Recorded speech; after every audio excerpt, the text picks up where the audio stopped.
to see you. Great to see you too. Thanks everyone for joining. We're going to talk a little bit about the experience economy and how brands are using in real life experiences to actually go much deeper on consumer engagement. There's a lot of talk about digital marketing and all that bullshit. But what we have both seen is that by using actual in-person events, in-person consumer engagement, brands are actually able to grow much faster and have a much lower cost of consumer acquisition. So maybe we should introduce ourselves a little bit.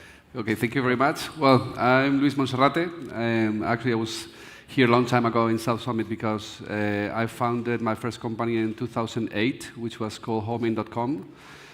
That actually is now, it evolved to be Cave Home, which many of you probably know because it's already not only on the website but also in the streets. And then I spent some years in Zara, in Inditex, at Zara.com. Actually, a very exciting moment because it was when the company was launching all the digital business. And then I jumped to Pepe Jeans Group with some fashion brands like Hackett, Fashionable, and so on, also leading the digital business. And then from that, I jumped to Alibaba, in this case, aiming to launch the model of Tmall. I don't know if some of you are familiar with Tmall, but it's like one of the jewel of the crown on Alibaba. And then after the Alibaba, we founded Create, which is a brand that every day more people know. And it's a digital native vertical brand that it's focused on home design appliances, but now we have widened the catalog pretty much, and it's been running for almost 6 years. Will be in January. We overpassed 70 million euros revenue this year, so it's for us very positive. And I was invited by South Summit just to talk about our vision on consumer engagement, experiential marketing, and so on. And I think that here we have one of the most relevant voices on that. Awesome. So my name is Jonathan. I'm from California, and I got my start at a little company that you may have heard of called Red Bull. I was one of the first marketing hires when Red Bull first came to the United States, and this totally blew my mind. We were spending about 1 billion euros a year just on events. We did no digital marketing, no billboards, no digital, no nothing, right? Only events and experiences. Why? Because we believed that if you see a Red Bull billboard, there's zero engagement. But you bring your best friends to this crazy Red Bull event, and there are people jumping out of airplanes and going down mountains on tricycles, DJs playing, people are dancing, everyone's having an amazing time, and somebody comes up to you and hands you an ice-cold Red Bull. This actually creates an emotional bond that not only changes your perspective of the brand, but also changes your consumption behavior and leads directly to revenue growth. So we spent $1 billion a year on this. It worked. Red Bull has by far #1 market share. It was a really fun job too. But also it drove me absolutely crazy that we had no data. We had no idea at the time if it was working. We had no idea who was engaging with us. We didn't know who these people were, and are they going to drink more Red Bull tomorrow, and did they have a great time? And we knew nothing. So about 11 years ago, I started AnyRoad. I started in the United States. We now have a very large presence here, and we just opened our Madrid office. But we do this to bring this kind of event and loyalty data to large consumer brands. So now we work with brands here like La Liga, and DYC, and Larios, Gin, and all kinds of brands all over the world that all have the same thing in common, which is if you come to an event and experience, how is that actually changing your behavior and bringing you closer to the brand? Definitely. Actually, when I was first called to be invited to this conversation, and I knew about your experience on Red Bull, I think that what Red Bull did in terms of consumer engagement was just unique on the last decades. And actually, I'm not a Red Bull drinker. I'm not anymore. I won't touch that shit anymore. But I'm a truly drinker of content from Red Bull. Yep. And I think it's amazing how they just disrupt totally the extreme sports and all the content related to this kind of experiences. And definitely it's been kind of a inspiration for many, many brands. In our case, since we are still a little brand, every day not that little, but we don't have that kind of budgeting. We work a lot on experiences, and as you were saying, there is no real that data for us at the moment. But for example, when we opened our first physical store in 2022, it was on Gran Via in Madrid, which is right now one of the most commercial streets, and we did like a hacking catwalk of fashion models through the streets with our products and so on. And it was amazing because the way of how this event that we did, and trying to be not out of the law, but we play a little bit with the rules, but it was amazing because the impact that it had around, it was huge. And many times we are investing on different campaigns that all of them have their own KPIs and their own return. But when you are able to get or to create an engagement in terms of emotional experience, at least in our opinion, it's like totally different. And the power that it has to build up your brand is huge. Actually, right now we make workshops of cooking, because also we believe that food is one of the things that create very powerful emotional bonds. And since our brand is really connected to the kitchen, to the home, to the cooking and so on, we create that kind of workshops around in the stores, and we see that what we are building there with the people, it goes much further than just making a commercial relationship. Totally. I see this being a trend with a lot of retailers, right? And like you started and you said create as a digital-first, digital-native company, and then you said, well, we do have a store, and we do catwalks, yeah. We do cooking classes and workshops, and we're seeing this more and more that even the most digital native companies realize that in-person engagement and events are by far the best way to scale consumer. Definitely, right? Yeah. Actually, I remember from the other side of the table, being a consumer or a customer for them. I used to work a lot with Zalando, and at the end with all the marketplaces when I was leading the digital business at Pepe Jeans Group. And it was amazing because the relationship with the main and the biggest, not only marketplaces, but also retailers like El Corte Inglés or whoever. At the end, Zalando was for us the biggest account. It had a huge volume, but on top of that, they built a really, really powerful relationship all the year round. And they bought. It was like it was very sounded on the industry because they bought bread and butter. I'm not sure if you're familiar with bread and butter. It's like the European most important fashion catwalk event. And they just bought it. It was very, very weird that Zalando was like jumping into the event space. Yeah. But then afterwards, when we were invited there every year, you saw that the bond that they were creating with all the main brands worldwide was amazing. And they knew very well how they were doing. So I'll tell you what drives me crazy, though. Lululemon, everyone know Lululemon? Lululemon spends 300 million euros per year on free yoga classes. Think about that for a second, right? They could be putting this on Instagram or on TikTok. They spend 300 million euros per year on free yoga classes, right? Why? Because you could go out and buy a pair of Lululemon pants, but what they want is you to buy all your clothes at Lululemon. And if you're going twice a week into a Lululemon store on Gran Via or something, to go to do your yoga class, and you're doing all of your yoga classes with Lululemon people, and all your friends are there, you are much more likely to buy your entire wardrobe at Lululemon. Here's the thing that drives me crazy. They have no idea if this works. They just believe, right? But business is not built on beliefs, it's built on data, right? But you have all these companies that really believe that events and experiences are at the heart of building community, but don't have the data to back it up.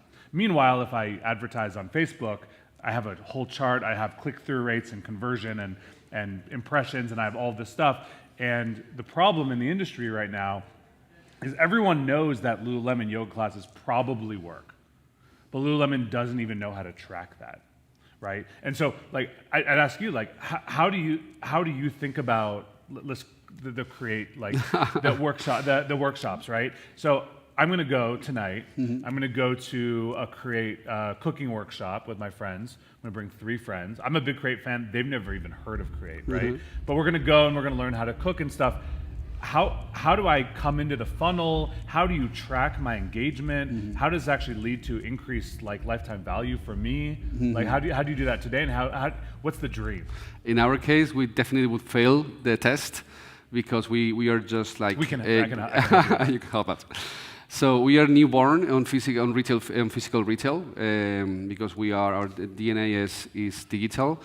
And we are experiencing with that. And at the moment, as you would say, we have no data, just beliefs. We think that it works really well, and we have some metrics about how much content we can generate, how many people is engaged directly on social media to that kind of content and that kind of experiences. But we don't have that built into the funnel because it's something that we are just learning how it works. Right. So I think the future, and my vision here, is that every brand, once they see the ROI, the return on investment of events, they actually start to shift way more spend into events and incredible experiences.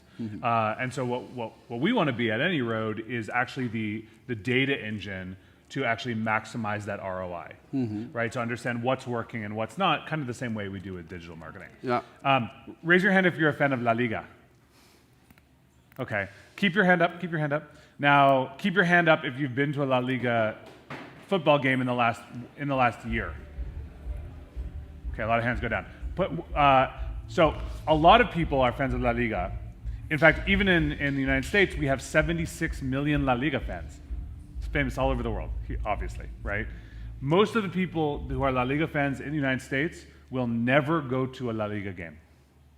This is crazy, right? Like this is like their main thing is like come to a game, like come to a Clásico, but like most of these people will never go to Spain, and most of these people will never go to a game, right? So the question is how to engage consumers when they are missing out on really the heart of what La Liga is, right? So we partner with La Liga to basically say, hey, how do we actually expand experiences globally, right? How do we actually build out loyalty programs? How do we actually say, hey, if you are in, I don't know, Ohio, I've never been to Ohio. If you're in Ohio, like, and you just love La Liga, and you're a big fan of Betis, like, how do you engage if you're never going to actually go to a Betis game, right? And these are the questions that I ask a lot, right? Obviously, if people are in Madrid, they can go to a Create workshop, they can come into the store, but like, how do we engage people in a larger audience? Like, what if I live in the middle of nowhere? That's totally true, and I think that's why there are some people like you that have the knowledge to teach us, because in our case, for example, that we are thinking about our physical retail expansion, it's a huge challenge. And now you were mentioning about KPIs and so on, and how you measure ROI. Since we have a different business model because we are 100% vertical, regardless the digital side, but we are 100% vertical. We design and develop the catalog, we manufacture all around the world, and then we bring it here, and we are the ones that commercialize and engage with the consumers. So the thing is that we don't have a budget for marketing investment. We have our ROI goal. So as far as all our investment, which is digital, is over the KPI that we have defined, there's no limit. So we can invest because we are a positive cash flow generation company. So everything that is over our ROI, we are happy to invest. If it's under that ROI, it doesn't matter if it's €1, we don't invest in that side. So when we think about experiences and so on, many times we are just capped because we don't have the knowledge about how profitable is this investment for us. Yeah. If we had a way to be sure that that's going to make ROI for us, then that would be scalable anywhere. Have you, pretty close to the Create store on Gran Via, there's a new Iberia Airlines store. I haven't seen it. Have you seen this? No. Has anyone seen this? It's crazy. I saw this yesterday. Like, Iberia has this like store, and you can walk in and you can like do virtual reality, and you can like learn about Iberia Airlines, and you can get like iced coffee and stuff like. It's just like, why is an airline building a massive, very expensive? Yeah. That's a very expensive area, like store on Gran Via, right? So what we see is that more and more brands have to be physically where you are. And like Create, like Iberia. The cool thing about Create is you can sell to anybody. Everyone has a kitchen, right? Yeah. And everyone, I mean, from our side, many times we have a question, which is, what is your target? And our target, and that's something that I learned pretty much at Inditex, at Zara. When I landed there, I was like, okay, I need all the information about the consumer target, the KPIs that you have, all the analytics. There was nothing at all. And we did some things on one of those areas, but in terms of the target, it's universal. I mean, who doesn't want good design at a good price? Yeah. It doesn't matter. I mean, it doesn't matter if it's from a high-end area, a woman from 65 to a girl on 18, and another environment. So from our perspective, it's the same. I mean, we don't have a specific target, even in terms of age, because we have from a popcorn that is people from even 13 years or 12, or my kids, 9 years old, they are wanting this kind of funny cooking stuff, to a kitchen robot or a sailing fan for your home. So at the end, for us, there is no like a specific target. And then in our experience, what it's about how we invest on experiences, it will always be capped until we know how much ROI we can get out of it. Yeah. So I'll give you a secret here. Retail brands like yours, right, that do in real life experiences, right, like Lululemon yoga classes, or the North Face that does rock climbing classes, or cooking classes, or whatever this is. If you're a retailer and you do in real life experiences, and somebody comes 3 times to your experience, they will spend in their lifetime, on average, 12 times the amount of a normal consumer. If I had, I don't have a retail brand. If I had a retail brand, I would put everything into trying to get somebody to join 3 times, right? Because what we see is that the spending behavior is directly related to their sense of involvement, sense of community, and we can track this. Yeah. In our case, we have a limitation there because our stores, we have only 2 stores at the moment, and they are laboratories for us because we are trying to learn how we can build the brand that has been fully built on digital, how we can translate that to a physical store, and how we can make it scalable.